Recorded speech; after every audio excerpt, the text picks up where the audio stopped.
diante do crime de homicídio?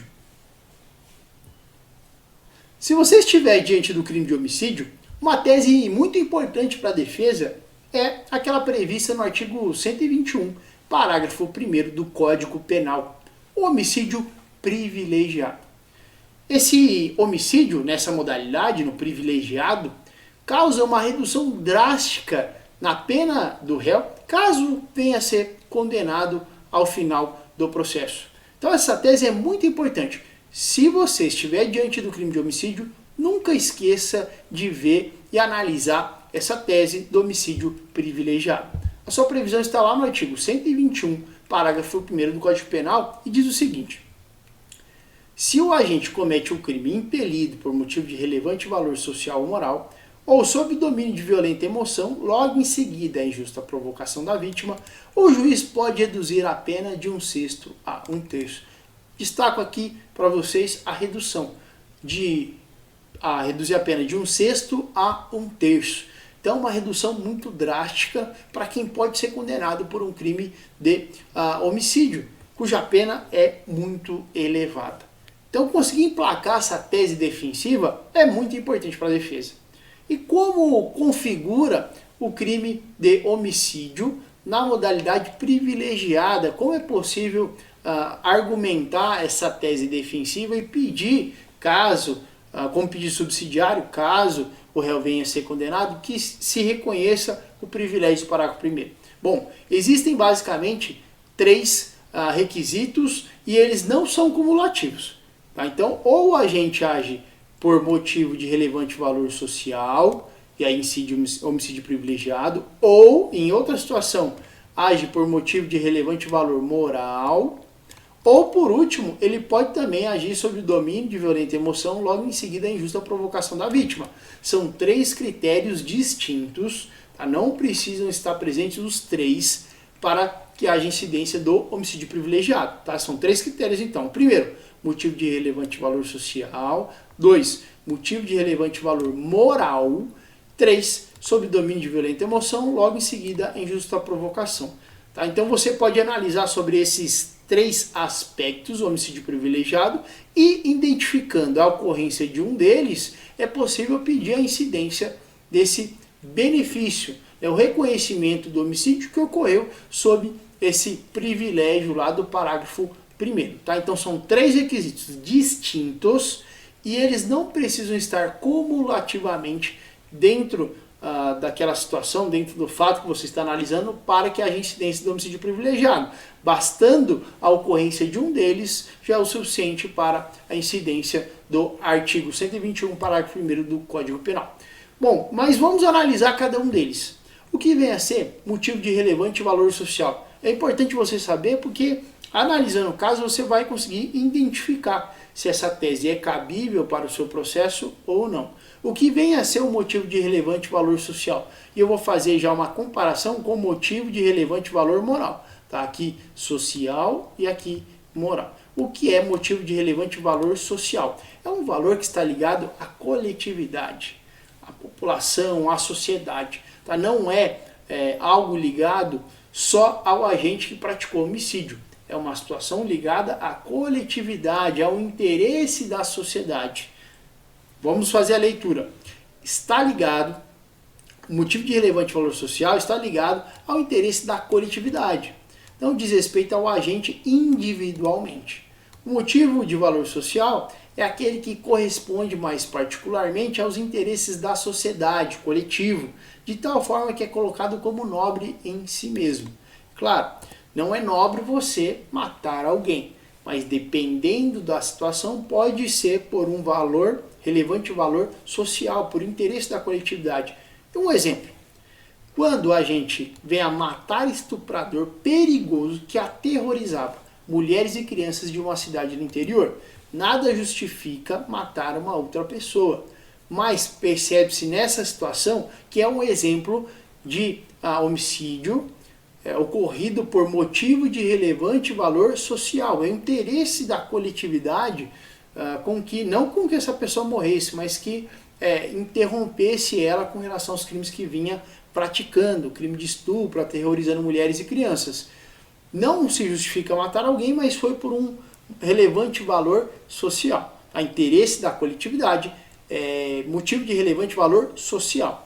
Agora, um motivo de relevante valor moral está ligado intimamente ao agente que praticou o delito.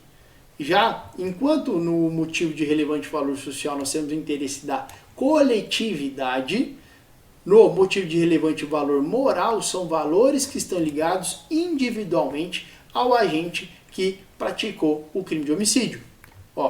Diz respeito a motivo de interesse particular do agente que comete o crime de homicídio aprovado pela moralidade prática e considerado nobre. O motivo de valor moral deve ser entendido como todo aquele que se compraz com a moralidade média. É oriundo de interesse particular do agente. Vamos imaginar essa mesma hipótese do estupro aqui, mas vamos migrar para o motivo de relevante valor moral. Enquanto aqui é matar estuprador perigoso que aterrorizava mulheres e crianças de uma cidade interior, ou seja, toda a sociedade, aqui homem que mata aquele que estuprou sua esposa e sua filha. Vejam que quando há o crime contra a sua esposa e a sua filha, essa situação está ligada intimamente ao agente que cometeu o homicídio. Agora aqui no primeiro exemplo, relevante valor social está ligado à coletividade. Então é matar um estuprador que aterrorizava mulheres e crianças de uma cidade interior.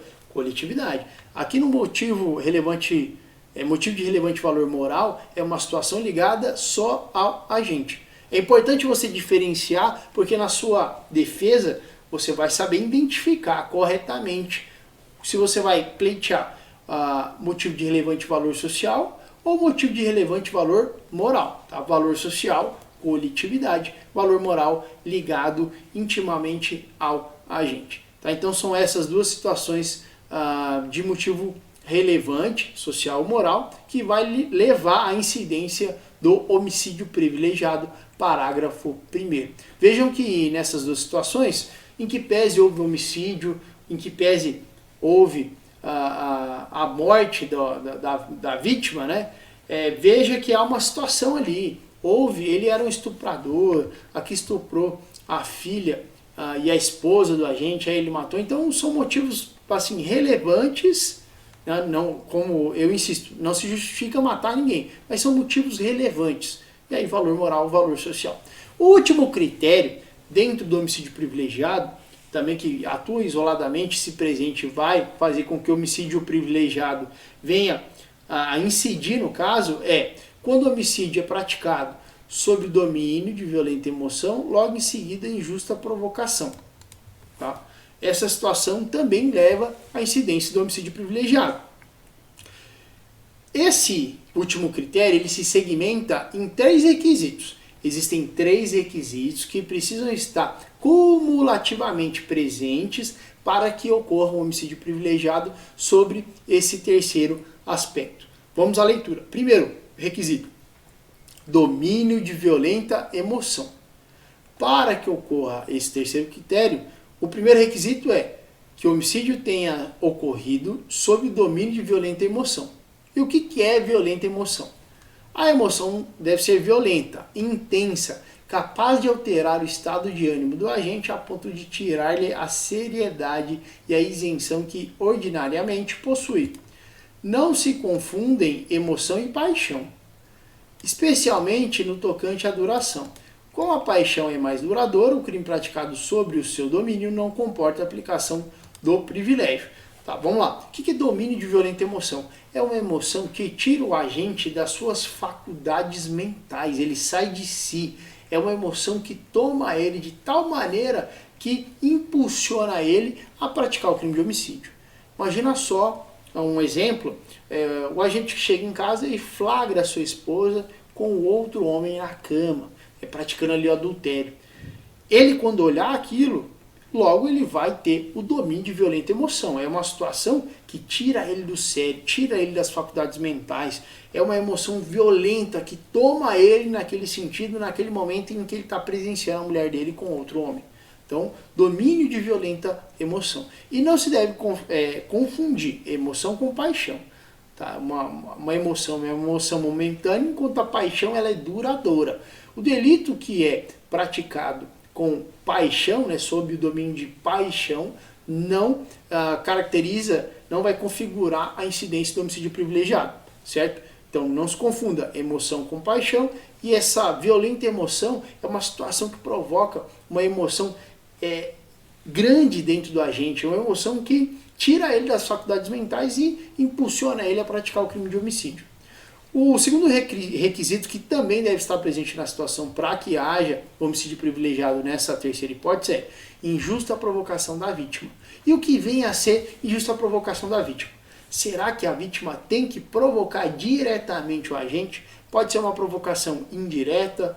Como vai acontecer? Vamos fazer a leitura e elucidar esse ponto. O que é injusta provocação da vítima? O privilégio se contenta com a provocação injusta, que não necessariamente há de ser criminosa. Tá? Provocação injusta é o comportamento apto a desencadear a violenta emoção e a consequente prática do crime. Não se exige por parte da vítima o propósito direto e específico de provocar, sendo suficiente que o agente se sinta provocado injustamente. Então, quando há essa provocação da vítima, não precisa ser aquela provocação direta, com o intuito de atingir o agente. Pode ser uma provocação indireta, desde que essa provocação ela gere uma violenta emoção no agente. Então, às vezes, a vítima do crime, ela não quer provocar diretamente o agente, mas com sua conduta, ela acaba gerando essa violenta emoção. Ela faz essa provocação indiretamente, sem querer, mas provoca essa violenta emoção no réu. Exemplos de injusta provocação da vítima: brincadeiras indesejadas e inoportunas, falar mal da gente, encontrar sua esposa em flagrante adultério, injúria real e etc. Essas aqui são situações que provocam, né, que acabam acarretando a injusta provocação da vítima. Veja só, nessa situação é importante também. Como eu falei no domínio de violenta emoção, imagine que a gente chegou em casa, flagrou a mulher dele com outro homem na cama. O homem que está na cama, ele não xingou, não falou nada, mas só a sua conduta é uma injusta provocação da vítima. Tá? Nessa situação vai provocar uma injusta provocação, né? Vejam que ele de repente não falou nada, mas só de estar na cama com a esposa do agente já provoca, já ocasiona essa injusta provocação da vítima, que também vai ligar ao domínio de violenta emoção, por ver aquela situação. Então percebam que na injusta provocação da vítima não precisa também ser uma provocação direta ao agente. A provocação injusta é o comportamento apto a desencadear a violenta emoção e a consequente prática do crime. Não se exige por parte da vítima propósito direto e específico de provocar, sendo suficiente que o agente se sinta provocado injustamente. Tá, vou destacar aqui que é um ponto importante. Tá, então, na injusta provocação, precisa ter uma provocação direta da vítima? Não. Só o seu comportamento que vai desencadear o domínio de violenta emoção já é suficiente para caracterizar essa injusta provocação da vítima. E aqui os exemplos que eu trouxe. Não é necessário seja a provocação dirigida ao homicídio. É possível a provocação injusta contra um terceiro, ofender a sua mãe com palavras de baixo calão, ou até contra o animal, chutar animal de estimação, de forma a tirar o agente do sério. Então, a injusta provocação também não precisa ser direta ao agente, pode ser relacionada e direcionada a terceiro, até um animal de estimação, a ponto de tirar o agente do sério e provocar esse domínio de violenta emoção.